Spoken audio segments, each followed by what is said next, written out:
Tyler. What's up? What's up, man? How are you? Not bad. Just flannel season. Flannel season. I know, man. We're literally wearing the same colors, blue and pink. It's close. It's very close. What kind? I got this shirt before I got married, which was in 2011. That's impressive because that looks very in style right now. Yep, I've always been ahead of the curve. I'm not gonna lie. Dang. Okay. Maybe my wife bought it for me. I'm surprised it still fits. Well, but actually, funny story. We had some holiday pictures on Sunday. I was out doing yard work, and I came in. She had like a outfit picked out for me, and I went to go put on a pair of corduroys that I don't think I've seen in like 10 years. I was like, I don't even know where she found these. I was like, yeah, my legs don't fit in these anymore. I guess I got rid of my bird legs, but thick thighs for guys. Yeah, man. We actually talk about thighs in this podcast. I feel like we talk about thighs every podcast. Do we? Yeah. Guy thighs? I'd like to. We should change the name of it. Guy thighs. Well, today we have Brooke Brockman from Buildertrend on, and she is the Senior Vice President of Marketing for Buildertrend. And as you guys know, Buildertrend is a sponsor of this podcast. So we wanted to have Brooke on to talk about, well, Buildertrend, the software, what the brand has evolved into, how they have grown, and some of the verticals that they're digging into, including their recent announcement of purchasing, which is something that you can now do within the platform. They just announced a big partnership with Ferguson.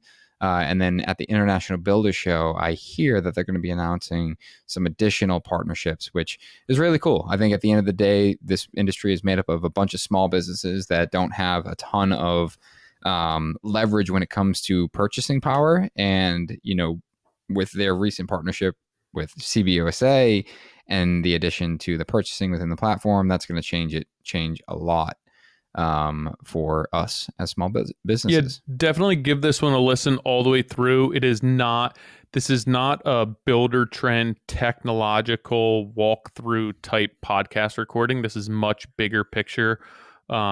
Speaking to, Brooke's in charge of the marketing over there at Buildertrend. So it's a much bigger picture conversation about brand, cultivating your brand and managing your brand, how the relationships within a brand really are responsible for the success of your business. So just carry through with this one. We're not going to have a conversation about how to use Buildertrend, what options are available, and what different links you can use through the website. It really is just a conversation with Brooke, who works for them, about her experience and her perspective on the importance of brand. So I hope you guys and girls enjoy this one, and a special thank you to Buildertrend for the support over the years. So obviously, guys, this podcast is brought to you by Buildertrend. It's also brought to you by Andersen Windows. And it's no surprise that millions of homeowners have chosen Andersen 400 series windows. Built on decades of engineering and design, these products simply work every single day. With plenty of options to fit the look and feel of any home, it's no wonder why Andersen 400 series are the most recommended clad wood windows by contractors. Check them out for yourself, along with resources for sizing and installation at andersenwindows.com/4-professionals, or the link in the description of this episode. That might be easier for you. So click that link. Click it. So I like this podcast studio here. Which one? Yours or Tyler's? I'm not in our podcast studio. I'm in a conference. That was too intimidating for me to go down there, so I just came to a conference room. I mean, I'm in my office that is littered with crap, so. I'm in my laundry room. I love it. But Tyler, yours looks so legit. Like you're just floating in front of this black screen, which is hilarious because when you get up to pee in the middle of a podcast, you can see the light come through. Then you see that it's a sheet. But when you're in front of the camera, like it looks just pitch black. They're legit. It's not just a normal sheet. It is. Wow. I don't think anyone has black sheet. I'm also eating candy, which is the intended usage of these. It looks great. I love it. Thanks. I should have got the tweet. I got a client of mine sent me their link to their kid's Girl Scout, and then weeks later the Boy Scout, and I forgot to order stuff for the Girl Scout, so I The Boy Scout I logged in, you could donate money. Great. Okay. Donate money. The Girl Scout, you couldn't donate. You had to buy something. So I'm like, whatever, I'll just buy cookies. Like everyone likes cookies. They didn't have cookies. What? Oh, they don't? So What do they sell? they sold candy. What are you Oh. talking about? I feel like you're getting scammed. I don't know. Maybe. But these little fruit slices, right? Oh, that's So candy. I've yeah. never seen that. So I was like, whatever, I'll just buy $100 worth of fruit candy. And now my entire cabinet at my shop is filled with these bags of fruit candy. I'm like, I need to throw this stuff out because this is Wait, is Marley, right? Is Marley your oldest? Marley's my oldest. Yeah. Is she a Girl Scout? No, this is for a client of ours. Oh, okay. Like he just Wanna like be a Girl Scout? Because the I cookie don't know if thing is rough, man. why Yeah, you got scammed because all Girl Scouts sell cookies. it was all online. It was like Also scammed. okay. Well, I have my point is anyone that's listening that would like a bag of candy, if you pay for shipping, I will toss it in a Modern Craftsman envelope and send it to you. Brooke, are you a cookie mom? I was a Girl Scout troop leader in the Cookie Mom, and I had to exit because it made me so anxious. Why? All the You have to like order all the cookies for them and like inventory them and You deliver drive. them. wild. It's A a lot. full-time job. Is it old school? Like you have a piece of paper taking these orders too? Yeah. I think Yeah, and they then have you drive to a truck and like pick them up in a parking lot out of What? a semi Bro, truck. that sounds way more like a scam than me ordering candy off a website. I'm telling you, my wife had me pick them up after work sometimes because they'd meet in the Lowe's parking lot Yeah. a couple towns away, and If you'd just someone be in called this me and line said, getting "Hey, loaded up with Girl Scout cookies. Hey, your candy's available. Go meet in the Lowe's parking lot and grab it from a truck." That sounds No. It's only the cookie moms and dads who go to the parking lot. Then they disperse them. It's big business. Yeah. It is big business Wow. for these girls. Were So you a my Boy Scout? oldest, Boy Scout? nah, Rachel got her gold award Girl Scouting, which is like Ooh, when big you're time. in the Girl Scouts till you're like 18. But then my oldest daughter did it. Maybe she still does it. They don't really do much for it, but she sold cookies last year, and Rachel was the new mom, so they basically put cookie mom duty on her. And she's like, "This is another full-time job." And I was Terrible. like, "Yo, you need to tell like these women that you got your gold award and you already earned your stripes. You don't need to be delegated to cookie mom. Be like, I'm above this now." Totally. But yeah, it's intense. So you is what's your daughter's name? I knew Willa. it. Willa. I knew it too going into this, and I knew I was going to forget. Is Okay. she still a Girl Scout? No, we opted out. I Mm. probably opted her out. I put Yeah. a little pressure on it because it was a lot for me. Maybe I was a little selfish about it. But she's 11 now. There's so Mhm. many activities. What's her you gotta thing? do. She's basketball, Mm. primarily basketball. I opted my kids out of that. I was like, there's no way I'm going Saturday morning and sitting in the gym while you play basketball. I said, nope, no chance. I think you got to figure out what sport, like she's into soccer now all of a sudden. She's going to try out to be the keeper. And that one's hard for me because it's so much pressure. I mean, me watching those games, it's like, it's so emotional because she misses it. And I feel like I'm the one who's dying inside. So I don't know. It's hard to choose. There's so many activities for your kids. Yeah, Marley is a terrible loser. So when it doesn't go her way, like she was playing flag football last Friday and is crying, came over to the sideline and is like like holding her wrist. And I'm like, "What happened?" She goes, I hurt my wrist so bad. And she's just like obviously fake crying, like not a tear in sight, right? Just like completely like acting this thing out. And they blow the whistle and the game's over, and she like runs back on the field to like, shake everyone's hand. And she runs over to her friends and she's doing handstands. I'm like, "Marley," I'm like, "What happened to your wrist?" She goes, "It feels better." I'm like, "No way." and I said to Meg's the coach, and I was like, "What happened?" She goes, "She didn't get a touchdown. She got someone ripped her flag off and she couldn't get it. So she pretended like she hurt her wrist." Oh, no. So her thing is play. She does like play performances and she loves it. Actor? Fun. Yeah. She Love loves that. singing, loves being up there. She won't do it solo, but with a group, she loves it. Okay. So. Do you take her to a bunch of shows? Like, do you take her to see? Yeah, we saw. You're a music guy. Yeah, we haven't taken her. We keep talking about bringing her a concert because we go to so many, but we haven't brought her to like a quote unquote normal concert, like an adult concert. Yeah. But we have brought her to a couple shows, and I forget we went to one last year for Christmas, but I don't remember what it was. So St. Lucia's a great show. You should take her to. My daughter's been to St. Lucia a couple times. I can't remember if we've seen St. Lucia. I've never even heard of St. Lucia. Oh, St. Lucia's good. Like actually, you would like it, Tyler. It's like very chill. It's your brother, right? That's in it. My brother.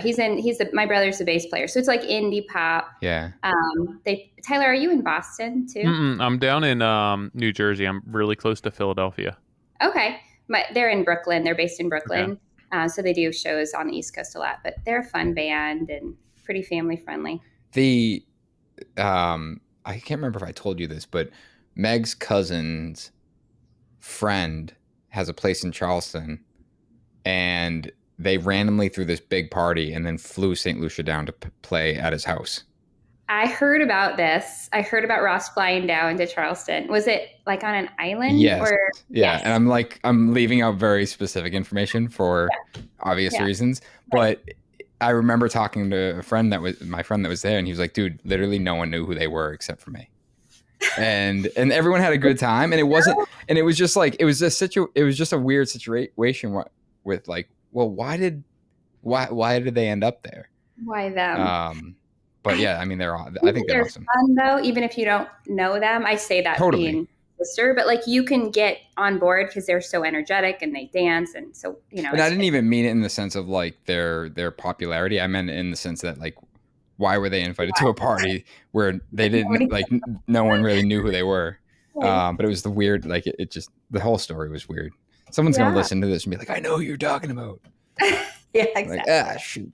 But what is new?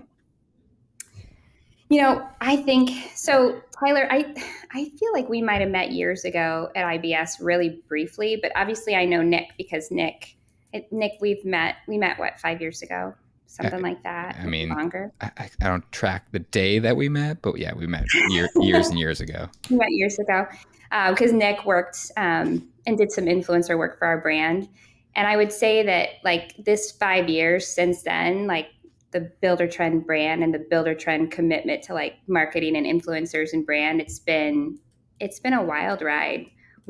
Looking back on where we started and where we're at now and all the partnerships that we have and all the different communities that we're a part of, that's probably the biggest change. Is I think we've really invested in like developing relationships in the industry. Keeps us really busy. Contractor Coalition, we're big partners in that. We love supporting you guys with that, but I think that's really what we've been spending our time is getting our brand out there and working on that. How long have you worked for them? I've been at Buildertrend 6 years, and met Nick soon after. Do you remember what employee number you were? I was 280. Okay, so I remember when I came, you guys had just crossed 500. And it was like a big deal. Like you guys were all talking about it. So that's when I came to Nebraska. There you go. Is that a thing with Buildertrend? Did they like track how many employees they have, or is that a thing with every company?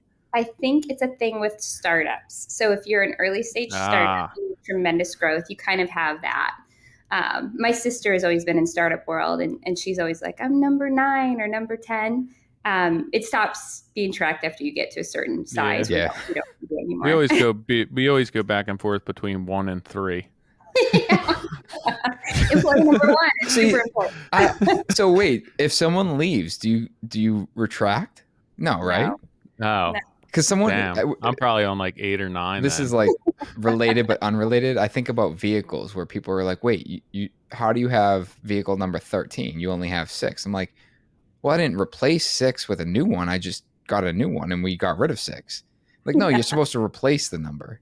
And I'm like, what? No, and whatever. So it's like vehicles. You just keep going. You just keep adding. I always wanted to get vehicle stickers with just like a 3 and then like a 47 and have no other vehicles in between. Just look like I have a huge fleet. That's great. You should definitely do that. Well, did you ever hear about the, I don't know if it was true, but there was a story about how, like, when seniors did pranks in high school. Did you guys do? No? Nope, there was no there idea. was I this have like no idea what you're I talking feel about. like there was this like famous story that these kids went in and they brought pigs into the high school and they greased them all up so you couldn't catch them, Yes, and I've heard that. they wrote number 1 on one Oh pig and yeah, number 3 on the other. So they're like, "Where's number 2?" And there was I no do number 2. recall this. Like a prank within a prank. Yeah. I love So, it. what did you do before prior to Buildertrend? So I was in marketing. I worked at an advertising agency for about 7 years before I came here.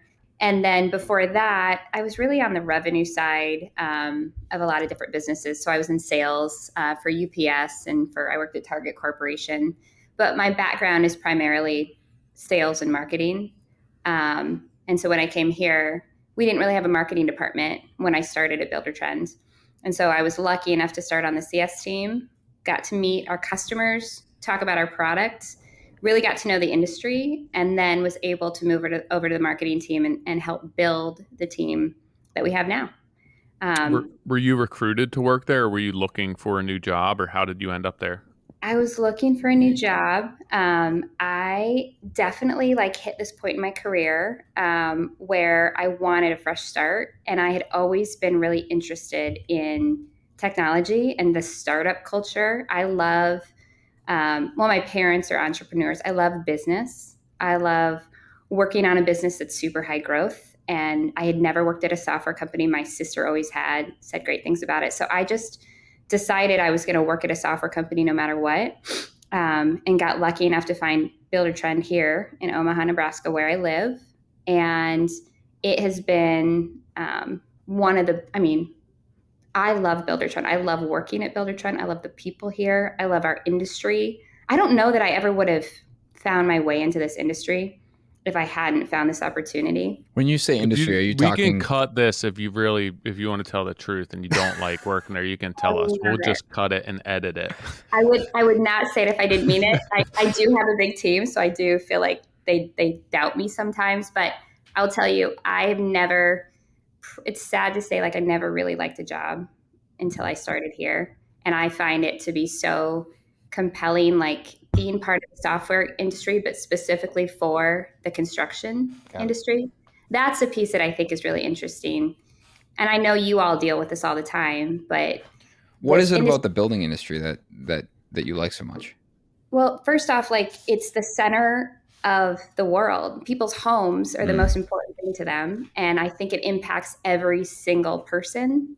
It's really easy to find value and to want to go in and help an industry that impacts every single person. When I was doing advertising, we would work with plumbers or we would work with a bank or we would, this industry really every single person is impacted by some point in their life. They do a remodel, they build a home. So from the consumer side, I find it really interesting.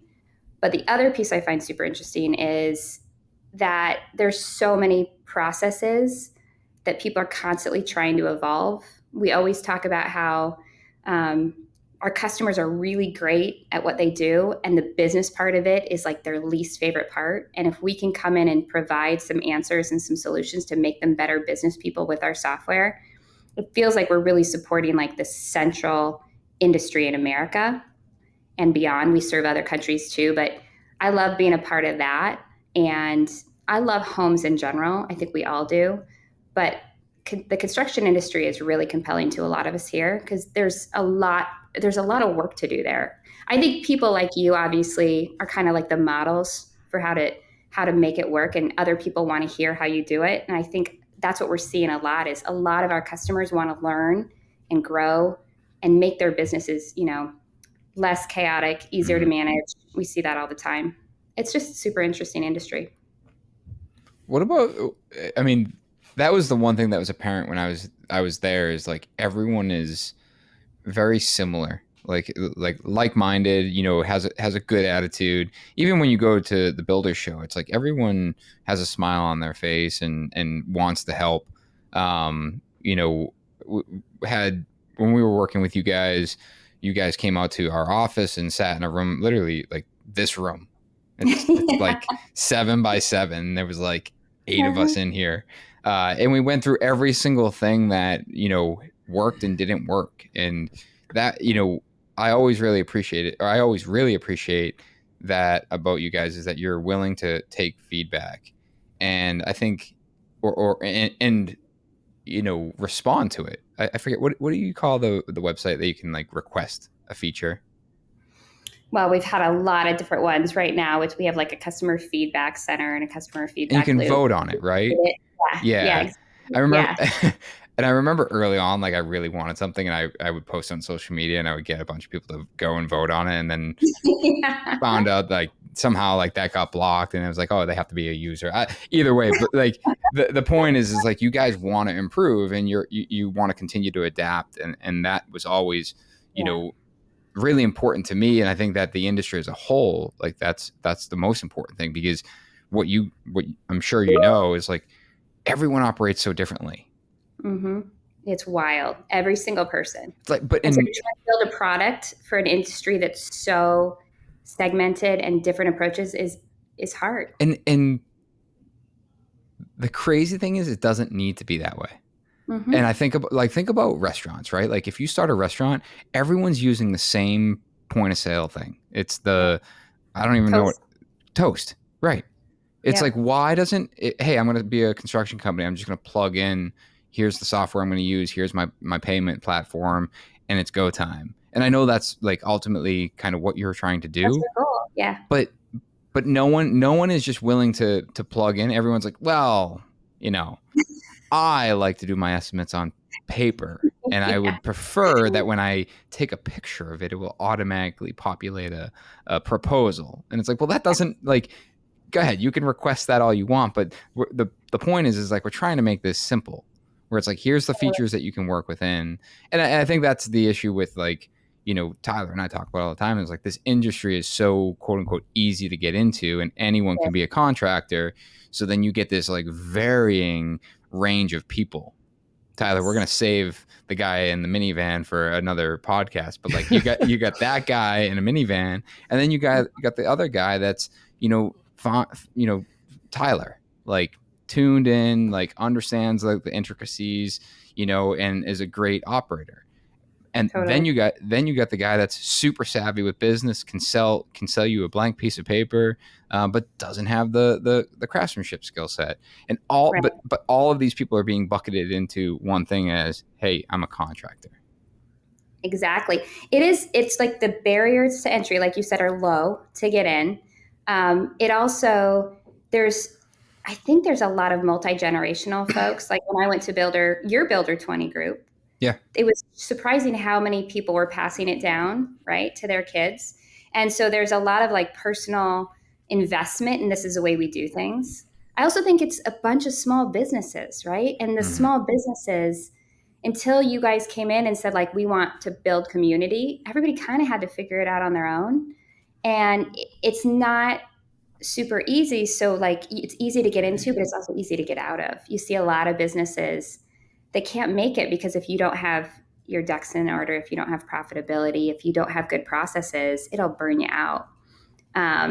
So I think our industry is so different and specific. Even we'll go to these conferences and talk to other companies and other SaaS companies that serve other vertical industries, and ours is super unique. And that's what makes it really cool and really challenging, is like you said, everybody does things differently, but how can we bring a perspective in based on who you are and based on your goals? That's really where we've come. We've tried so many things over the years, but really what we've gotten to lately is talking to our customers is the most important thing we can do to figure out what they're really trying to achieve. So our product, go ahead. I was going to say, I know that in your notes there was something regarding the customer focus mindset, and what you're alluding to essentially is that all of your customers, which are contractors and builders and remodelers, everyone's so different, which it creates a ton of challenges for you to be able to serve these customers. And I would assume that really presents challenges while you're trying to have this customer focused mindset. And I would also imagine that like the type of business that you have, there's not many other businesses that need to be so hyper focused on their customer. So how have you guys been able to build your business based around this customer focused mindset while all of these customers are so different? Yeah, it's a really good question. And it's one that took us a long time to get really specific on what we needed to do. Because there was a time where we, like Nick said, would just take feedback from everywhere. Mm. And then all of a sudden you could get really unfocused in what you're spending your time on and not really solve customer issues. So the way we've switched it now is we go on really specific ride-alongs. Our product team is going out and visiting customers and following them on their job. So it's more than like the on-site consulting that we did with you, Nick. It's that they're going out and going to a job site and watching how they work through their processes with Buildertrend and saying, oh, this is something that I would not have known if I was just developing this back in Omaha in our building. I had to be out here and see it and feel it. Yeah. Also getting really clear on what the outcomes we're trying to solve and what really people's pain points are. We ask that now every time we're talking to a customer. What's your biggest pain point? What are you trying to solve? And then here's our perspective on how you should implement the software. The one issue with that is like when you ask someone what their biggest pain point is, they don't know. They don't know. They pull from what they think the biggest pain point is, but it's usually something that's triggered by something else. Yeah. So by being on, like what you said, by being on site and seeing how someone's using something and watching that process unfold, you uncover way more. And we're going through we're going through process and building process within our company for certain things and creating SOPs, and we've been using Loom. And and someone was like, hey, how do I file a permit for Boston? So I'm like, oh, I just download this Loom thing. Let me create a video out of it. Yeah. And I sent it to my team like, oh, that's great. I didn't like you walk through the whole process, but and then someone can watch that and be like, but you just completely did this redundantly. Like, why don't you just get rid of this step and that step? I'm like, yeah, that makes complete sense because I made that step up. So I don't even know. Yeah. And I think that it's when I don't think you guys were doing that when you were doing the onsite, but for us, but the fact that you're there watching it unfold, I think is huge. And I think about, like punch lists, for example. It's like everyone talks about how difficult punch lists is. And it's like, oh, we have a tool for that. You just upload it in here. And it's like, yeah, but until you're on site realizing like how much pressure is on you at the end of a project and someone's telling you to walk around with a tablet in your hand and taking a photo and then writing the description of what needs to be done and then assigning it to the right person and making sure it has the right delivery date, until you're in that site super's role, it seems like a very simple process. Yes. And it's like, but then add the stress of a client breathing down your neck and your project manager telling you that you're over budget and the business owner telling you that you need to hurry up and get the job done because we got this one starting. It's like none of it matters.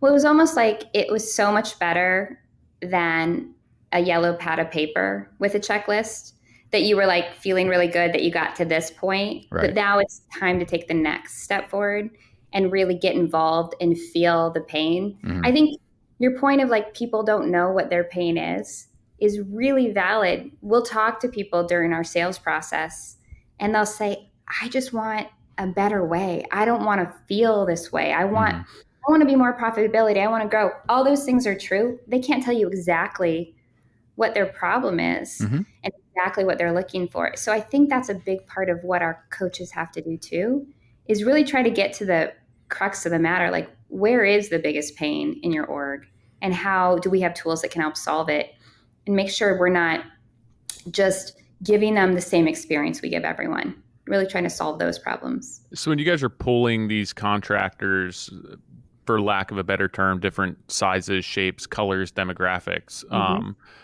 what are you looking at to pick and choose who you're selecting? Because obviously you can't go on these ride-alongs with everyone. Are you really trying to pull a contractor of a different size area to get like a more diverse and comprehensive amount of information to really be able to quantify and gauge what you guys need to do on your end?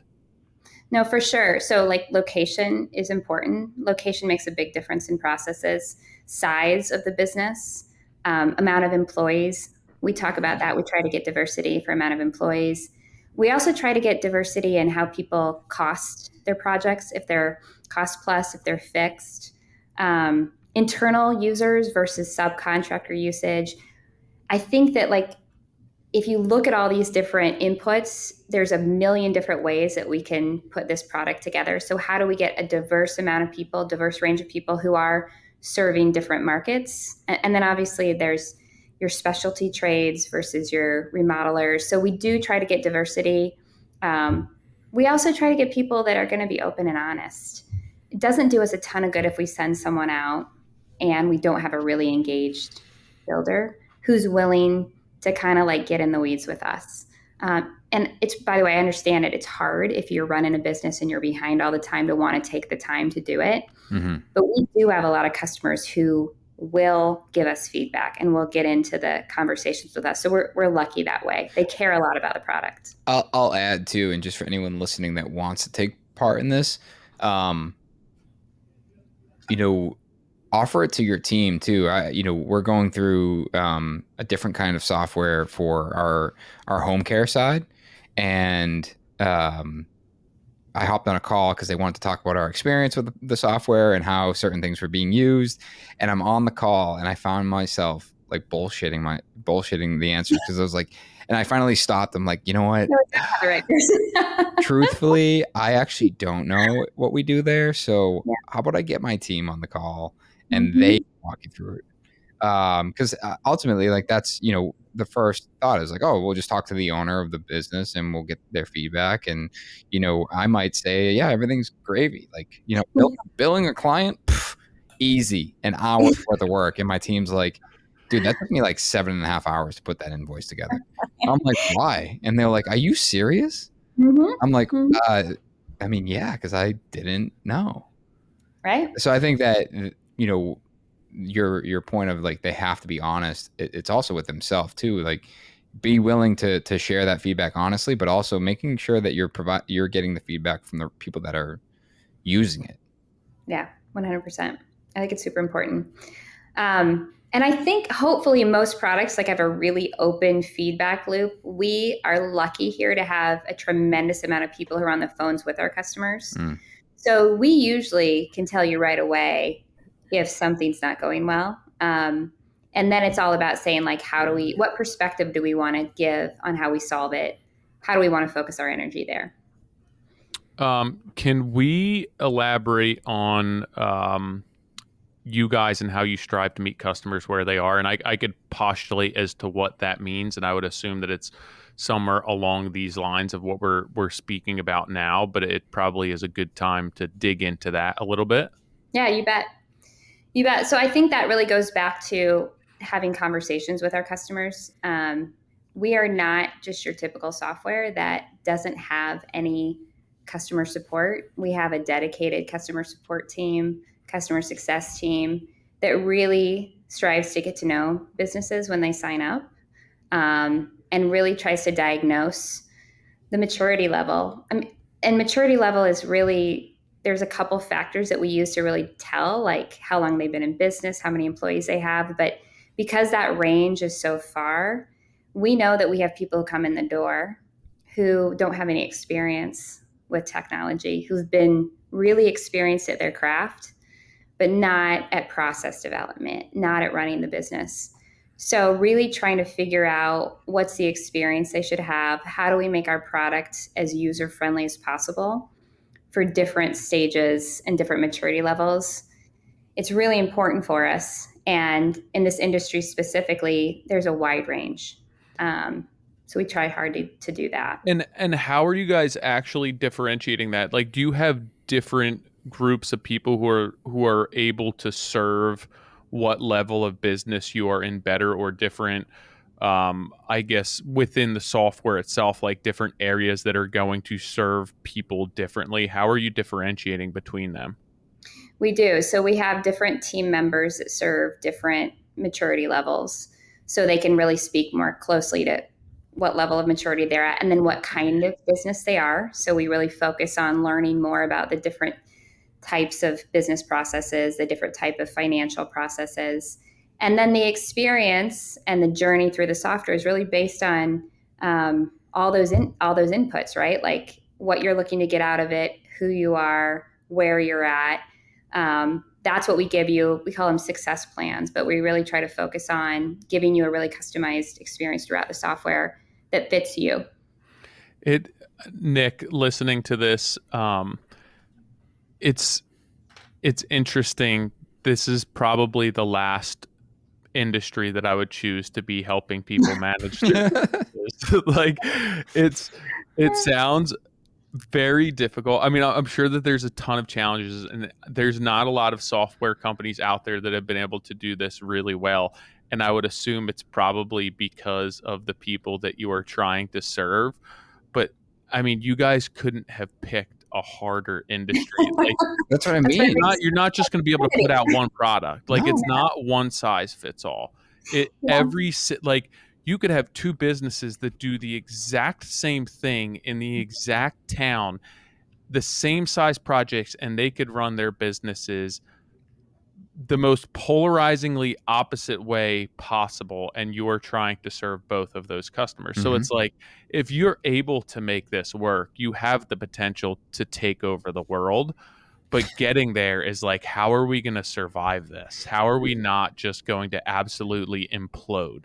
Well, it's crazy. I wonder if there's like some sort of stat where it's like, based on how many clients you have, how many of them come to you and say thank you without thank you, but it doesn't do this, or this is ridiculous, I don't need this off. I had a builder, which will remain unnamed, reach out and said, hey, do you have a daily log format?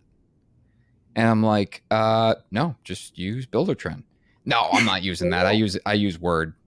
I type them up in Word. I'm like, bro, like, even if that's all you use Buildertrend for, It's like worth it. that alone, like you could write off the amount of time you're saving by developing your own form. But it's just, we're stubborn. To your point, Tyler, it's like, it's a difficult industry to please everyone, and if you're even able to please someone 100%. I agree. I think the key here is, like, this is obviously a problem that we struggle with all the time. How do we get in there and change people's businesses? It's like our core problem to solve. But I think what I've been focusing on lately is that this industry is dying for community. And they're dying to learn from builders who have done it. Like, I think there's a lot of people right now who are like, I don't have to reinvent the wheel. I don't have to make up everything on my own. That's why people listen to your podcasts. That's why people are following all this content, is that business is hard. And if you can bring people together, and that's where I'm super excited. Like, I think we have a tremendous opportunity to help build that community, help build people who are going through different things in different communities, different industries, different locations, and bring them together. I think it's ripe for it. It's definitely a stubborn industry, which is probably why we like it, because we kind of like the challenge of it. But there is tremendous opportunity here in general. Yeah, I think we had someone on from Alaire, and what I liked about their model is, like, they're essentially trying to build this centralized back end. And, and that alone, like, ignore everything else about what they're doing in terms of branding and the company itself. But, like, that is something that I see as, that's a huge value. If someone said, hey, you just pay me a retainer and you just go execute work and we'll handle the back end. Right. And that's what we all want. Yes. The majority of what of us want. Like, we just want, we enjoy doing this work. We don't really want to. Yeah. We don't really want to do the back end. And it's like, and I think that, I don't think it exists, and maybe Buildertrend is super secretly working on this in the background. But, like, if you could just plug in, it's like, hey, I want to be a builder. I don't have any experience in accounting, and and actually, I actually don't like doing sales either. I just want to build houses. It's like, all right, well, we can plug in a sales team, and we'll plug in this AR AP team, and here's a controller that will oversee it. it's like, all right, you're good to go. It's like I that. agree. There's huge value to that. What makes me nervous about that is I think one of the greatest things about our industry, the home building industry, is I love that it's built of small businesses. Is that your I think notifications dinging? Yes. I'm so sorry. I wish I knew how to turn it off. Let me just check. Nick will know how. Oh, wait. Okay, I did it. All right. I thought you were going to say, oh, wait, I got to go. No.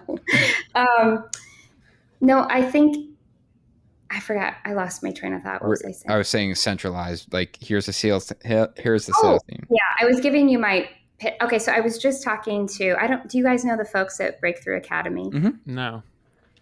Well, Nick does. I don't. Tyler, you should have them on the podcast. I should. Yeah, we should. Very interesting folks who are really they have the same mission that we do. And so I'm really dedicated to talking to people who have the same mission that we do, which is changing the way the world builds, helping to support this industry. And they help businesses run. I don't think you did it. I turned on my do not disturb. Gosh dang it. We're going to try it again. It's like when you put your phone on silent and then it gives the option to notify anyway. I'm pressing that notify anyway. Oh, yeah. The only person I don't is Chase Purdue from Matthew Chase has whenever you text him he's driving, he has a do not disturb, I'm driving and I won't bother him because I'm he's trying to do the right thing right now. I'm not going to push this through. Yeah. I got to respect that. But everyone else gets the notify anyway. Mm-hmm. I just muted everybody, so we'll see if that does it. I muted them all. Anyway, so I was talking to BTA. I love their mission. They're really trying to educate in the business side of construction companies, and their content's really great, and just a really great partner for Buildertrend. And we were having this conversation, and I really liked what Benji said. He said, the reason we are doing this and the reason we think this is important is that the construction industry is made up of small businesses, and we want that to continue. We believe, I think America was built on small businesses. Like I said, my parents are entrepreneurs, so maybe that's where I'm coming from. But I want the small businesses to continue. I want everybody to become better business people. I don't want national to just come in and take everything over, or someone to disrupt this industry and say we all have to do it this way. I like the differences. I like that you can build custom and unique homes. So that's why I think it's more about educating the industry and bringing it forward and helping people to solve the business problem while letting them use their craftsmanship. Yeah, I agree. And I think that is important. And it is the foundation of our country and where we started. And I think that there are different size and scale. There's a different flavor for every person when they go to build based on your project, your budget, your program. But that being said, we do need somebody like Buildertrend to step in and help. There has to be some sort of uniformity within this, because it's just there's too many differences, and it's so hard even from a customer perspective to say, hey, what am I getting from this contractor versus this contractor? When everyone does business differently, everyone's pricing structure is different. Everyone looks at every single project differently. And it's where do I start? There has to be some sort of uniformity within this. And I think that would actually help all of us at the end of the day, because I think that it would bring a ton of value into the industry. I think that it would weed out some people who weren't legit. And I think that everyone would realize their value within the industry, and help us come together to be able to serve our customers better. But right now it's the wild, wild west out there. You just throw it against the wall and see if it sticks and go from there. It's so true. And I think that something recently that is on my to-do list is the explanation of our general conditions. And people keep questioning what is this? What is this supervision line item, and how is that different from your builder's fee? And it's a very simple question to answer. It's supervision, that's for the jobs, builder's fee, that's our markup and profit, right? But it keeps coming up, and I'm why do I don't understand why I have to explain this. It should be standard practice. It's right. Yeah, but I'm pricing with this guy, and this guy has just a builder's fee and no supervision, and it's and this guy only charges me supervision, and it's it's to your point, Tyler. It's like it's not the same, No. and it's everyone does it a little bit differently. It makes it super confusing. And then I think about from the software side, like you're like from Buildertrend's perspective, when you try to fix someone's problem, like there is I forget what it's called, but it's like when you're basically trying to fix something and you get so far away from the original problem because it's evolved so many times that you've never reflected back on the original thing. And then you end up with this product that is just so uniquely for one person or no one, where it's like, or no man, one. and I think that's the hard, I would imagine that's one of the hardest things from creating software is like, how do we create something that isn't so hyper focused on one problem, but also solves that problem? It's true. So we always call it that, like the success gap. So a lot of times we'll feel like we're in a really good spot for the processes and this is how you use it. And then outside of the product, everyone does everything different. Like you said, they've got different ways to price and there's no standardization. And so that success gap is really hard with what you do outside of the product and what you do inside. And so that's kind of why we changed our method. We always take customer feedback, but going out to the builders and figuring out what they need instead of just waiting for them to say it. Because the problem gets super diluted, like you said, if we do it that way all the time. We got to have a perspective by understanding our customers. And I also would say CBUSA is part of our family of businesses now. Those builders are just really helpful on this matter too. We've got really well-established folks who are experts in purchasing and running their businesses. It's like we got a little Builder 20 group that's part of our business now. I think there's so much to be learned from the people who are doing it really well. And there's a lot of people who want to learn from them too. And if we can be that conduit for consistency and processes, that would be a really great contribution. Is there anyone that you feel from like a business perspective is too small to be using your software in some capacity?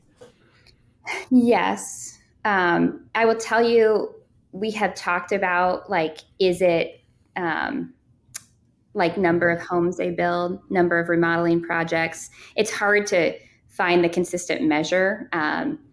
We talked about revenue, right? Like, is there a certain revenue that they should have in order to find success? We haven't like said, this is the line. And the reason we haven't is that you get a lot of folks who started out at one revenue, and once they use our software, they're in the next one. Yeah. We've realized it's more about your commitment. And so that's what really, like, my team is really focused on demand generation. That's part of marketing's job. How do we build commitment and determine who the customers are before we sell them that are committed? So how do we get them to interact with our content in a way that shows commitment? How do we take in, if they show these indicators, if they're willing to come into BTU, Buildertrend University, that's commitment. If they're willing to have an on-site consulting. So I would say it's not necessarily about like their demographic indicators. It's more about their behavior. That's hard for me to judge, but you can tell when people are committed. They get in the software, they set up trainings, they want to come to BTU, they want to engage. But there's a lot of indicators like that. Are they joining a community? Are they participating? Those are the people who make it, and because it also probably is timing, right? Like there's certain times of the year that you just can't change your whole business. Yeah. So sometimes people have a pain point. Every day. I'm trying to think of that point of the year that would make sense. I'm like, there's like a 1 week area between Christmas and New Year's that might make. Can we squeeze it all into that? That's literally when if we're gonna do something massive, it's always that week. I just agreed with you, and then I'm like, yeah, I don't know what part of the year would be ideal for that. But so what's is that protecting your own brand by not selling this to a customer that can't properly utilize it? Like, what's the benefit of not just selling the product and taking a payment? So the benefit is that if our customers don't have long-term success and they're not ready for it, then we've lost a customer that goes out and tells other people that we're not the right fit for them. And we don't want to have people out in the world that said we weren't a right fit for them. We want people to find success. So I would tell you, we don't actively turn people away, but we do want to build commitment because we know if they're happy with the product, they're more likely to refer us to other folks. We want our NPS scores to be high. That's a really important metric that we measure our business, Net Promoter Score. So would you refer Buildertrend to someone else? We used to think Buildertrend was just competitive advantage for every builder. And we were like, oh, they're not going to want to refer them. But your industry, again, is changing where people want to share more. I mean, everything you guys are doing, you're sharing information. But that's ultimately, if people don't have a good experience and they didn't find value, it hurts us in the long run. So it's better for us to have committed customers who care and want to make a change in their business. Do you guys have some sort of program or metric for, say, somebody comes to you and you're like, hey, I don't think that this is a fit at this point, but if you do this, this, and this, or if your sales volume or something progresses to a point that you could come back? Because I'm thinking that would be along the same lines. It's like if you sign a customer up and they're not truly ready to utilize your program and you lose them as a customer and then they grow tenfold where they could really use your program, they're not going to come back to you because you already lost them. Where it's like, well, let's wait. And when you're ready, then we'll take you on as a customer. Because I feel like you guys have like a small window and probably one shot to land this customer for the long run, right? You want to sign somebody up to be a customer for life. Now they're not just a customer for a year. Totally. And that's the goal. I will say what's really interesting is if you look why people leave and then come back, a lot of it's about timing. I wasn't ready to make the commitment. So that's one way we're trying to change that rotation, is saying like, how can we show that people are ready? Have they engaged with this much content? My marketing strategy, most of what our marketing team does is create content and try to help people who are finding thought leadership content online. They're trying to solve their problems. Can we show that they're engaging with 5 pieces of content, or they've downloaded this ebook, or they've watched this webinar? How do we give them enough tools in advance so that they understand what they need to do to be successful? That's a big part of what our team does. The sales team, a big part of their job is to say, is this person ready? And are we going to give them the right experience? Are we putting them on the right package? Is there, what do we need to get them committed to do? Can we get them to a BTU? We did this thing at IBS last year where anybody who signed up at IBS, we gave them a heck of a deal to come to BTU in Omaha. And they came a month later as brand new customers, and it was so great. BTU, Buildertrend University in Omaha, it's actually tomorrow here. We get about 70 customers to come once or twice a month here, and having them in the building, they are committed. Those people don't leave. They've come here to spend 2 days. They go to all the classes. They meet the coaches.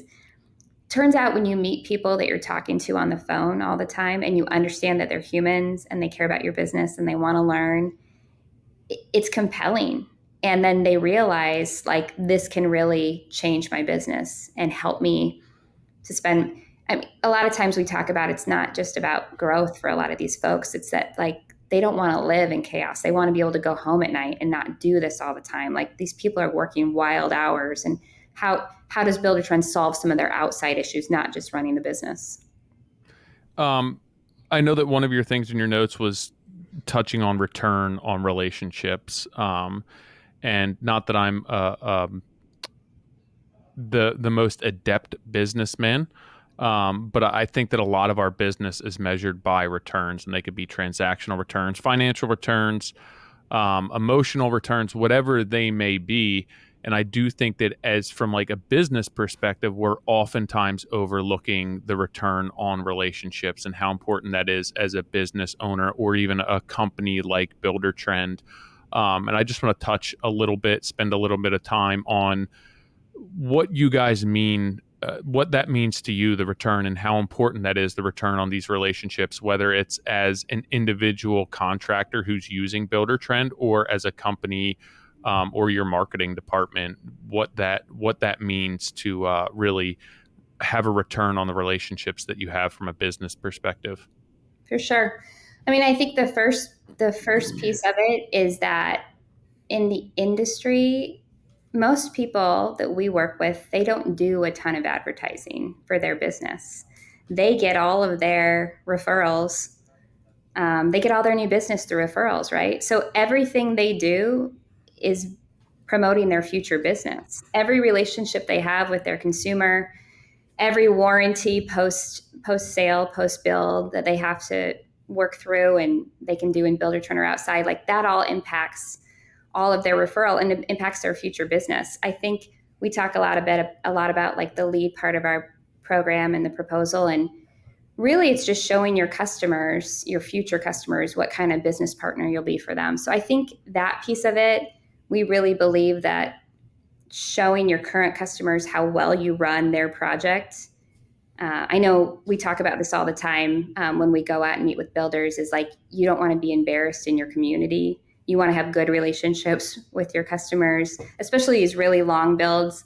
Brad Levitt was telling me the story once about how like he has these 2-year builds. He's probably told you guys this too, but middle of the build, he'll go out to dinner with them to like reinvigorate the relationship. Mm-hmm. I love that because it's a long, stressful relationship. And if you're not communicating in a way that's really consistent, customers' expectations are not going to be met, and expectations are so high.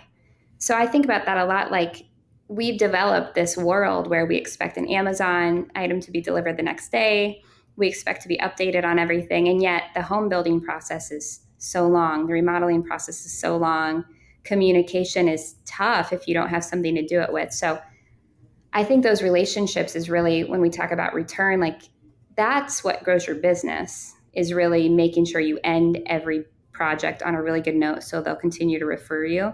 The same is true for us. If we don't treat our customers really well and give them a product that they can use, then it hurts us in the long run, because most of the industry is telling other people how they're finding success. Our brand is really important to us. We want to be a brand that people feel did change their business and that they're happy to go out and talk to their community about. So I think that's the biggest part for me there. Really like focusing where we spend our time, and are we impacting our customers in the right way? Yeah, that is so important. I actually just recorded a podcast earlier today, and it was speaking about vetting customers and vetting leads that are coming in. And one thing that I touched on was the referrals and the relationship, like you're saying, with your customers and how you treated them and how you engaged in business for them. That's going to dictate how high quality that lead coming in is, right? If they are friends with somebody who you did work with, and they've been to their house and they've spoken about how you did business and how the job's holding up and how you treated them as customers, that lead coming onto my table is going to be a high quality lead that can realistically have a better percentage of leading to more work than somebody who says, I found your name on a Facebook group.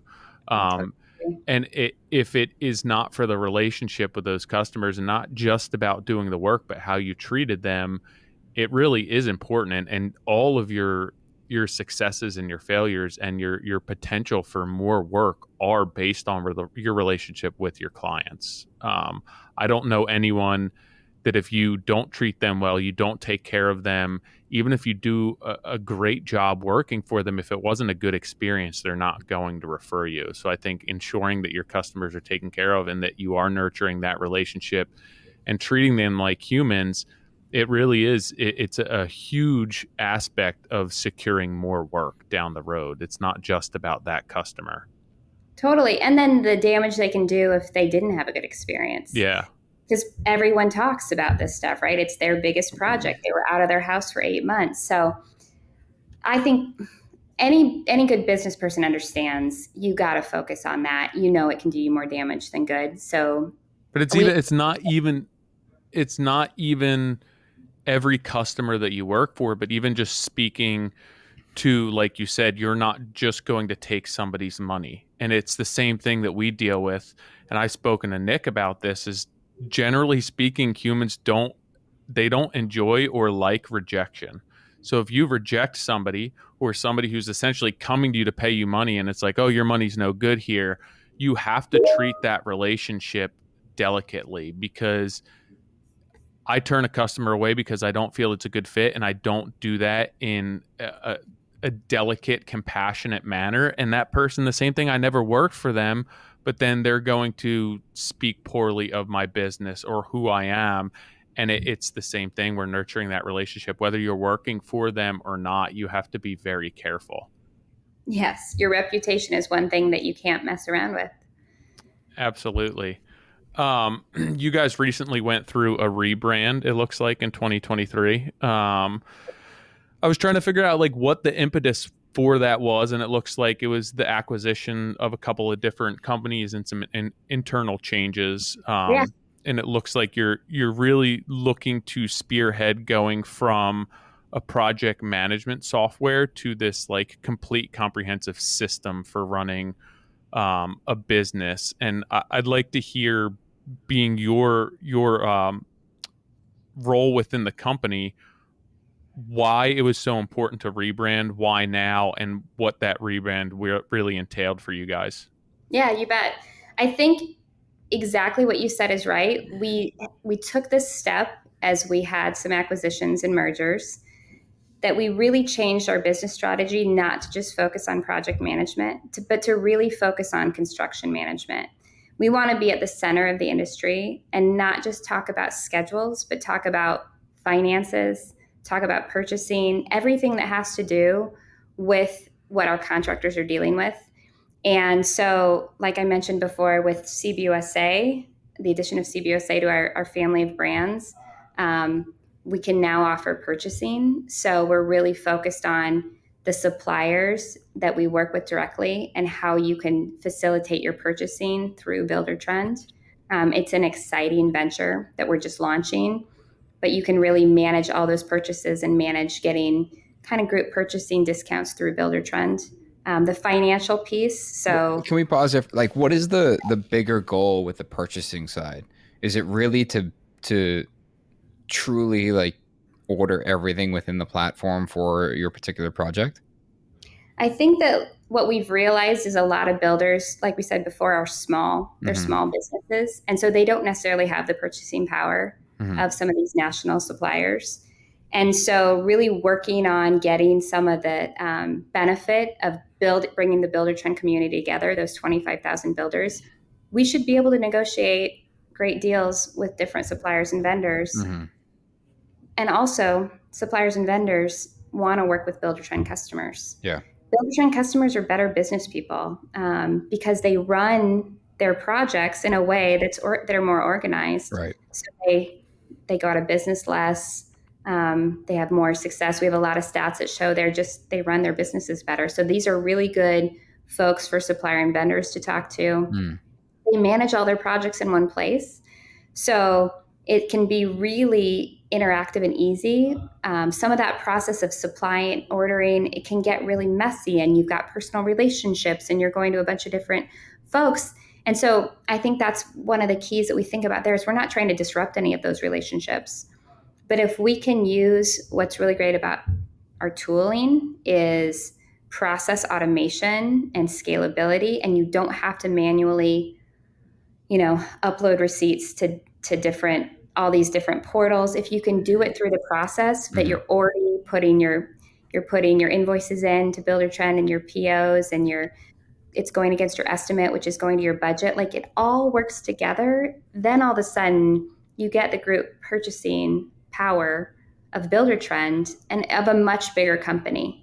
So is the goal to have everything purchased through Buildertrend? Not necessarily, but I think the goal is to figure out how we can support our builders with partners that they'll really find value with. So for example, we're just launching Ferguson as one of our big partners, and that's super exciting. And we're launching even more at IBS this year. So it just goes to that there's this need in the market. And I think that's really the thing I love about Buildertrend is the innovation. If we see a need in the market, then we're trying to figure out how we can support our builders and solve that need. It's an interesting take, but it makes a lot of sense where, it's a qualifier for these vendors where, like you said, the Buildertrend users are typically better business people. And it's not because Buildertrend attracts better people. It's that anyone that's going to take the time to implement a software to run their business better is probably willing to run their business better. Right. And so, Totally. it's Crazy how that works. but it's the same example where it's, when you have a subcontractor price a project, I've used the example of a painter where they came in and I was like, hey, is there anything I can do to make it less expensive? And they were like, yeah, if you're prepped and ready and give me the whole house by myself, we can shave 20% off the price. And the reason he's priced it so high is because everyone he works for never gives him what he needs. So Right. he's adjusted his prices accordingly. And the same thing goes for the vendors, where these vendors, their markup continues to go up because working with us contractors is a pain in the ass.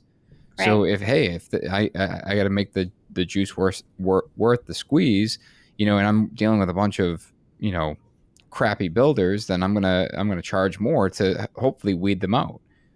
And Totally. and when there is a good guy that comes around, well, I don't know the difference, so he's going to pay the same price. And what you're saying it's is a great qualifier for him. It's been fun to really start talking to suppliers and vendors and really talk about what they're looking for and see the business from their side too. It's just we talk about our different customer personas. So GCs, remodelers, suppliers, and vendors are one now too. Takeoffs was a big thing that we added to the product this year, along with financial services. So this goes to like the whole part of running your business at the beginning stages when you're putting together the bid, when you're doing the takeoff, as you are managing payments, insurance, lending. That's all within our system. And that's why we're really focused on becoming more of this construction management system. And so the rebrand was really saying, let's put behind who we were and let's focus on who we're going to be now. How do we relaunch ourselves to the market and show we're really trying to help solve more than just this one problem? Because the project management was always kind of like our heart, but there's so much more that we believe we can do. And most businesses, the financial piece is the piece that they really have to get under control before they can do anything else. So solving that need has been really interesting for us to focus on and take to market. Not even solving that as much as being able to shed light on what that looks like. Because as Nick had mentioned before, I think a lot of men and women who have construction companies, it's like they don't know what their problems are. They don't know what their numbers are telling them. Right. So it's not even sometimes having to solve their financial issues as much as just be able to define what they look like and what this means and really shed light on the numbers and make sense of those numbers to then figure out what you need to implement to be able to make a change. Because I don't think that a lot of men and women in our industry understand what their numbers are. Yeah, it's funny you say that. We were just talking to a customer, and they were saying we always run our messaging by our different customers before we go to market because we want to make sure it's resonating with the people that we're trying to serve. And one of them said, the thing about it is we're not going to stop this project if we're not profitable. We made a commitment. We got to finish. But it's hurting us as a business. So it's not like we get a halt service. So why wouldn't we get ahead of it and really be able to have a good picture of where we're coming in? And so many folks don't. The cash flow thing is really complicated for a lot of people because they're just trying to keep up, trying to get to the end goal, and everything's constantly changing. I could be crazy, but I just don't understand why you would want to be in business and continually show up every single day, every single year if you are not profitable. And a lot of people are like, well, I'm making money and we're getting the jobs that we want and just the bank account doesn't change. And essentially it's like, well, if you're bringing in X amount and you're putting out X amount and every single year it's not much different than like you're not making money, you're sustaining. But Tyler, I'll answer the reason as to why. It's because they're not realizing that until the end of the year. But even once they realize it, they're not doing anything. But in their eyes, they are. And I don't think that they realize that that's not profitability. I'm with you, but speaking as someone who has been there, has gotten to the end of the year and realized, oh wow, I lost hundreds of thousands of dollars. I don't know how I afforded that. But the reality is, is that I didn't know. We were operating, we were finishing projects, and at the end of the year, it's like, man, you lost, 120 grand. It's like, that sucks. Let's try this year and try not to do that. Yeah, but I bought some shit. It's like, that's about it. Like, you just worked to buy a few things, and Totally. like And I you think, didn't actually make money. and the reality is like, this is where, you know, we as craftspeople, as builders, as small business owners, like, we get in, we get buried by the work, and we're just producing and realizing, like, all right, that didn't work, or this isn't working. Okay, I'll finish the job. Like, Brooke, you said, like, you finish the job because we made the commitment. We'll be better on the next one. And the Yeah. next one comes, and it's like, are you going to be better, or are you going to make the same mistakes? And you get into this habit, and it's not until you truly look all the time at what's going on that you actually can make a change. And I don't know how you would do that, honestly, without a tool. That's what I keep thinking. We A just tool want, or a person, like, yeah, someone needs, like, exactly. yeah. And I want to be clear, like, I've never thought that, I mean this in the most respectful way, like, Buildertrend doesn't replace anyone. Yeah. And it doesn't replace, the site super from scheduling the job. Like, it's a tool to become more efficient at certain things. So yes, I agree. Like, there needs to be some sort of tool. Oftentimes it's a paper notebook, and then it was an Excel sheet, and now it's Buildertrend. But ultimately, there's some sort of tool that someone is looking at, and and understanding, money in, money out, what's left over. I agree. And I think that's something that we weren't always super aligned on. We just released this new feature called Buildertrend Analytics, and it's really taking everything out of Buildertrend and saying, like, what did this job really look like? Mm-hmm. And where were your inefficiencies, and where can you get better? That reporting aspect, and like you said, not waiting until you get to the end of the year, is something that really will change people's businesses. I think even just having a software, and I've become a huge advocate for this, and it's not necessarily through a software, but just seeing the numbers on a daily basis and tracking your costs and what goes into a job on a daily basis. And obviously Buildertrend's going to offer something along those lines, but people, they'll bid a job and say it's a 3-month long job. It doesn't even have to be a year long. And they will not track their costs for that project throughout that 3 months. And then at the end of the 3 months, they look and they say, well, there's this much in the account. But if you're not tracking your daily cost as to what the budget was, what you spent, how much time you spent, there's no way of gauging whether you're profitable or not. There's no adjustment to make because you have zero. You don't know what north is.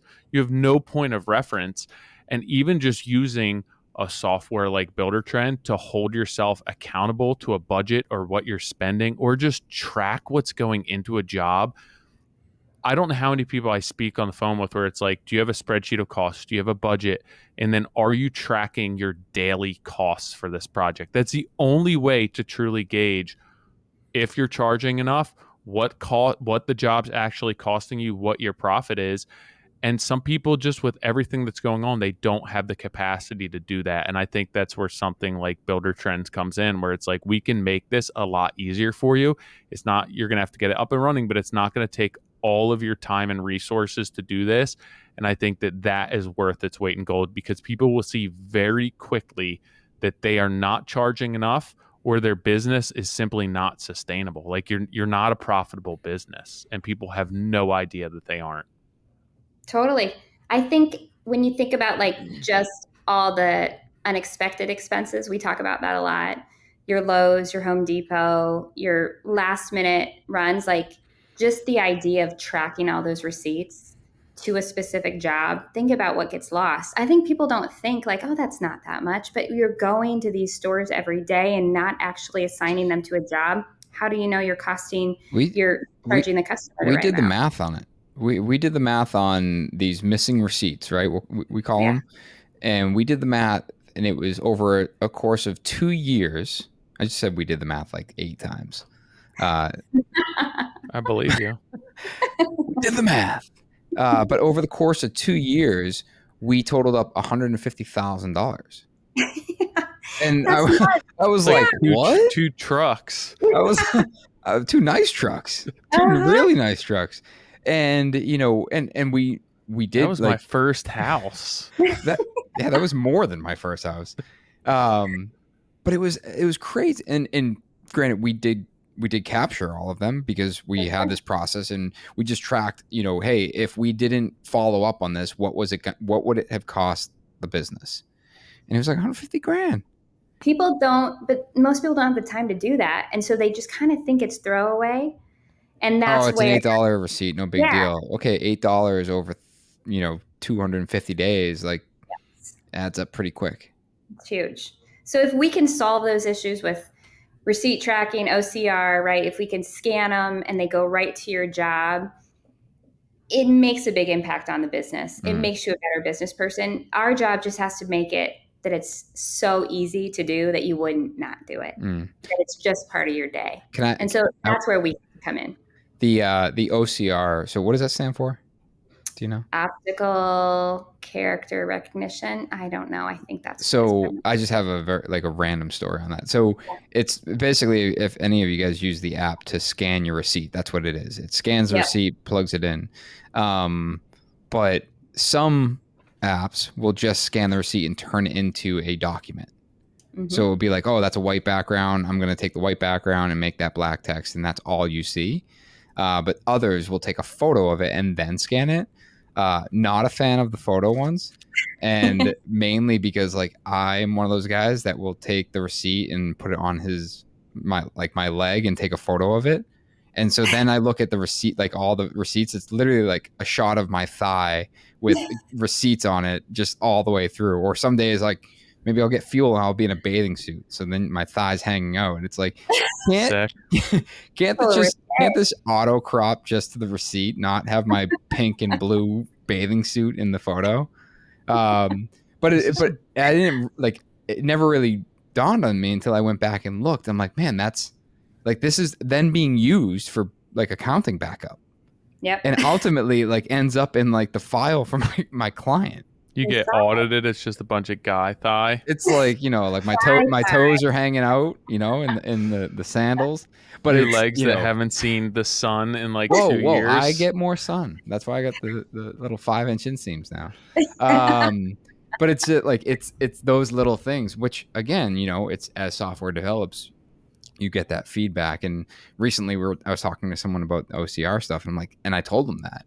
And that's great feedback. That's great. We can adapt that so it just scans it. And totally. I'm like, great.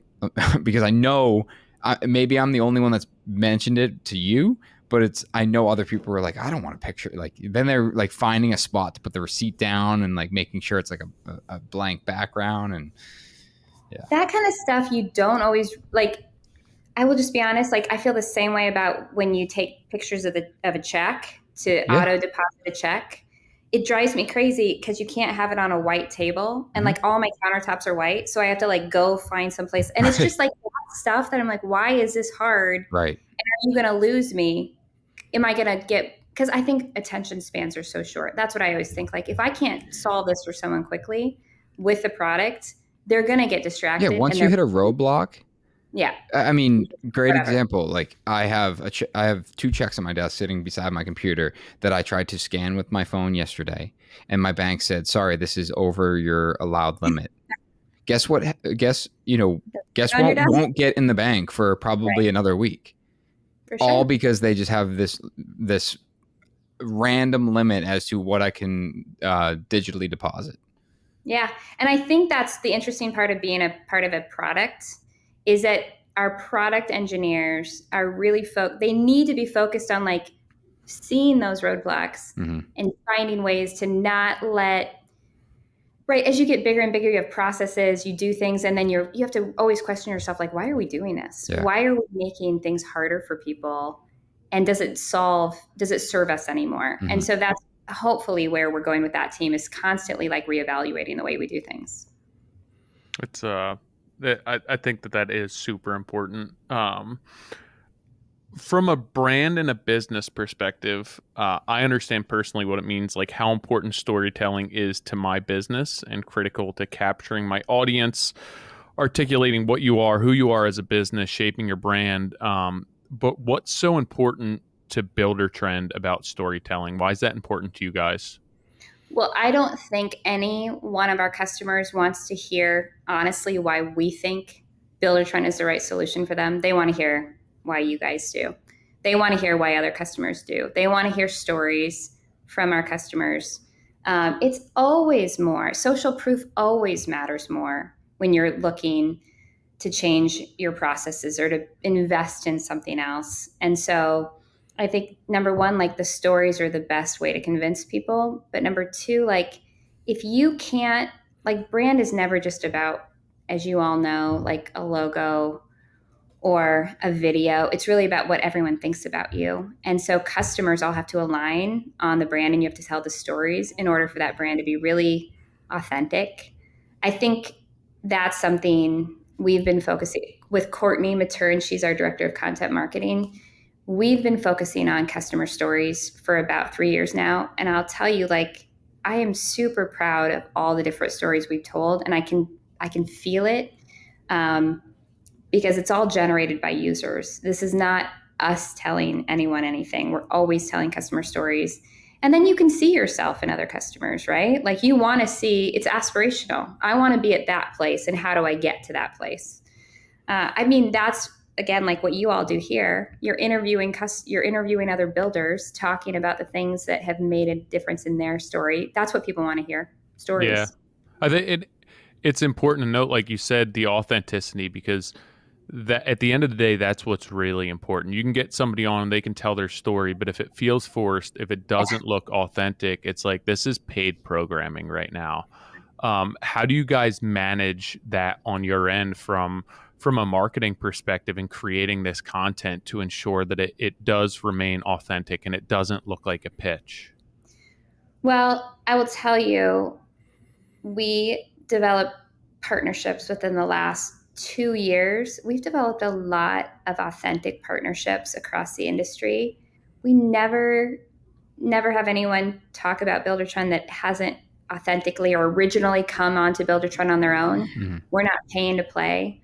We're not finding people and asking them to adopt Buildertrend. We're really interested in people who want it to be who really do feel like it's changed their processes and their business and can, in a way that other customers feel connected to, say like, this is why I did it. I'm a marketer. I'm in advertising. It doesn't do me any good to try to like throw money at someone to talk about Buildertrend who doesn't believe in Buildertrend. It just doesn't, because the industry can see it. You can see it right away. Well, so none of our folks are that way. It's like a farm system. Like you're pulling from within, right? You're not bringing somebody in and saying, try this. You're pulling from your own system. They come to us. That's what I think has been really, really cool, is that this team has grown up so much that we have folks at IBS. I had 5 different people come to me last year and say, we believe in it. We want to be a spokesperson. We want to come and do a testimonial. That to me is, you can't pay for that. Sorry, Nick, what were you going to say? No, I was going to say, to speak transparently, right? Like even for me, people are like, well, you're not using Buildertrend for your building company anymore. And I'm like, that's fair. And, in going back to a conversation we had earlier about talking about like when people come and go, I was one of those that adopted it early, then didn't have the time to adopt it, got rid of it, came back, worked with you guys for a long time. And we did opt to move away from it in the building company, but it was a conversation I had with you. I had it with Dan Houghton. I talked to all of you guys like, hey, these are the things that we need out of our software right now. And we all agreed like, all right, because you're running more of a commercially driven approach, you should be working with something else. In the meantime, I've watched you guys continue to develop, and I keep peeling the curtain back. I'm like, I don't know, that looks I'm hearing about it. That looks pretty good. But with that being said, let me remove the bill. Like we use it every day in the millwork company, and that's a specialty contractor that we were talking about. So regardless, for me, and I'm like speaking honestly, like I enjoy the partnership with you guys because I do believe in what you guys are doing. We use it in the millwork company, but more importantly, I see it as a tool that is built for more people in our industry. Yes. It is a much more broad piece of software that can be plugged and played into more of the small businesses that are in our building industry. And and for me, like, people ask me all the time, it's like, hey, you moved away, can you outline the reasons as to why? I'm like, sure, here are the reasons as to why. But if these weren't a factor, or if your business is of this structure, I would not recommend moving away from it. I would recommend Buildertrend. And I want to put that out there just because I know people listen to this and be like, yeah, but Nick doesn't use it. That was It's like, that well, I was do. authentic, though.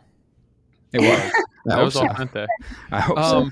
So Nick, when you first left, was it a case of you thought it was going to fix a problem, and you were essentially like, "I'm going to pay the money. This is going to fix my problem"? First time? Yeah. No, my first time I left. I thought it was gonna. I thought all the things I It couldn't. was like a Band-Aid. Yeah, you could just yeah. like pay the money and it would run my business. Yeah, exactly. And then I was like, oh wait, I need people to do that. So I left and then hired people and then came back and be like, hey, I got people that can do this now. That's right. No, I think it's a really good point. And like, it goes back to, you got to be ready for the software. You've also got to know when you're ready for something else, depending on your size. And so it's never bad to have a sweet spot that you serve. You can't be everything to everyone. We already have to be a lot to a lot of different people. But I think that's a really like honest way to talk about it, is that you got to know what level you're at and what you're trying to solve for. Can you tell us in your own words the importance of building strong brand communities? Because I was trying to figure out what that is, and I'm like, I don't know if I actually know what that is. So I want to hear it from you. In my own words, I would say we want to have really consistent messaging across our whole user base. I want when someone hears the word Buildertrend, that you just get an image in your mind and you know what that means. And it's more than just about like your own personal experience. It's about what you've heard your community say. It's about what they say to each other. It's about how people talk about you on social media, how they interact with your brand. It's about these big conferences that we go to. And so it's really consistency more than anything else. That's what brand's about, is that you want anyone who comes upon your brand to have an emotional reaction to it and say, like, I know what that does. We don't want it to be a negative one, obviously. We want it to be a positive one. But that's the work that goes into it. It's more than just a logo. It's more than just a color. It's every single salesperson that we have. They should be stewards of our brand. You should feel when you hear from them that they're speaking the same language that our CS team is speaking, that our product team is speaking. So for me, it's consistency more than anything. And then making sure we're solving for what really matters. I think a lot of companies create a brand that means something to them. I want my brand to mean something to our customers. That's more important than anything internally from our side. And it's important to know that too, because when I first heard this, when I first was trying to determine what this meant, I really started thinking about how when people start to create a brand and you're like architecting this brand and you're creating it and you're establishing it and you're trying to properly articulate what you want this brand to be, and you're trying to shape it in a way for these customers to interact and then continually progressing that brand and building that brand. But at the end of the day, like, your brand is going to be dictated by your customer experience. Mm-hmm. And you can do as much as you want to market yourself a certain way and create your brand. Like, that's where you're going to start. You're going to cultivate this and architect this brand and create this structure. But then you have to put it out there. And like, your brand at that point is going to be built by everyone else. It's it's all the interaction, all the relationships, good, bad, indifferent. And it was the first time that I really thought about that it's like, you think you're in control of your own brand, but you're trying to fly that plane or drive that car. But at the end of the day, you can only do so much, and then it's up. You have to follow through. You have to continue to foster that brand, because everything's going to be tied back to customer experience. You totally do. And as you get to be bigger, that's really difficult because you have so many people who will come in and have a different idea. So how do we maintain consistency across our whole sales force, our CS floor? That's about culture and having a really strong perspective on who we want to be and what we want to put out there. I think that's a big part of my job. That's a big part of our whole company's job, though. It doesn't just live with marketing by any means. I'm so sorry, you guys. I have a hard stop at 2:30. That's okay. I wanted to talk longer, but I really enjoyed talking to you both. Yeah. Yeah, absolutely. That was fun. We appreciate your time. Is there anything within the last 30 seconds that you want to throw out there that we didn't speak about that you want to touch on? No, I mean, I will just say, like, I love podcasts. Obviously, we started our own podcast about 5 years ago. We have 2 now. I love the fact that you guys are having interesting conversations with folks across the industry. I also really appreciate that you let us join you on a lot of these different communities that you're in.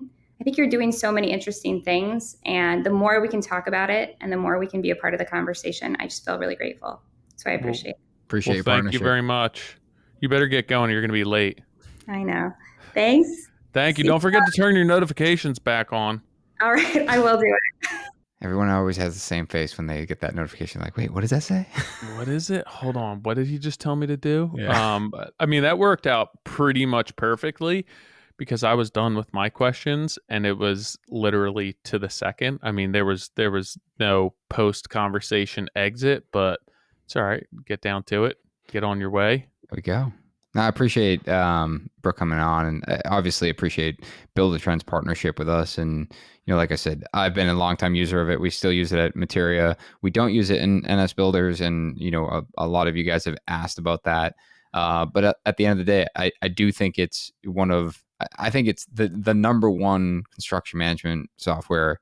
And I'm not saying that because they've sponsor this podcast. I truly think that they put a lot of effort into understanding what we need as an industry, and they seem to be innovating the fastest in the residential space. So. That's the thing that's impressive to me. Nice shirt. I feel like I wore the shirt last week, but I feel like we got like a nice fall flannel thing going on right now. Yeah, I haven't. I was like, I haven't brought the flannel out until today, and I walked out of the gym, and they were like, "Hey, nice shirt." I'm like. Thanks, man. I took like a random mid-morning shower and it was hanging on my tree next to my towel. So I was like, I'm gonna put that on, save my wife a little bit of laundry. Yeah, you look sharp. But the innovation on their behalf is impressive. Like they're constantly acquiring companies, buying other companies, reinvesting within the business. The rebrand last year, altering system. They're just constantly looking to better themselves. Which at the end of the day is to provide a better and more comprehensive user interface and user experience. And to me, that's the type of company that you want to sign up for. You want to sign up with. It's somebody who is just never looking to settle. They're always looking to become better, to become greater, and their customer service and experience really is unparalleled. It's impressive. Like I think that if most companies had the drive and the motivation that they did, it would be a different world that we live in, because it's crazy what they've done in the short amount of time that they've done, and there really is not much end in sight.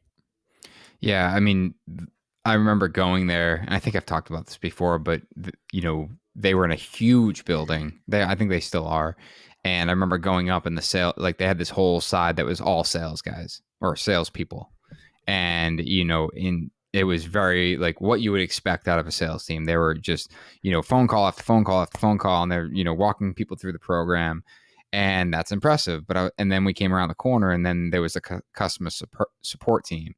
And it was equal, if not more people on that team. And that you could hear just everyone talking about, like, okay, yep, I can walk through that with you. Let's walk through this, or yep, we'll take that as something that we should improve on. And that to me was what solidified me way back when, is that they had, yes, of course they have to sell this stuff, but then they had the backup to support it. So that was cool. Yeah, definitely. It's They're not a company that I use. Just the scale of my business, it doesn't make that much sense for me. If I were to look into a construction software program, that would definitely be the route that I go. But I mean, it's even reaffirming to know that your main business is not using Buildertrend and I don't use Buildertrend, and they're still choosing to support our podcast. So it's not like they're not paying us to speak about them.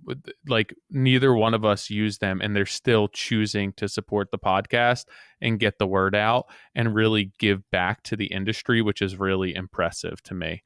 And I'm obviously grateful to have them on board and for everything that they've done for us so far. With that being said, guys, we'll see you next week.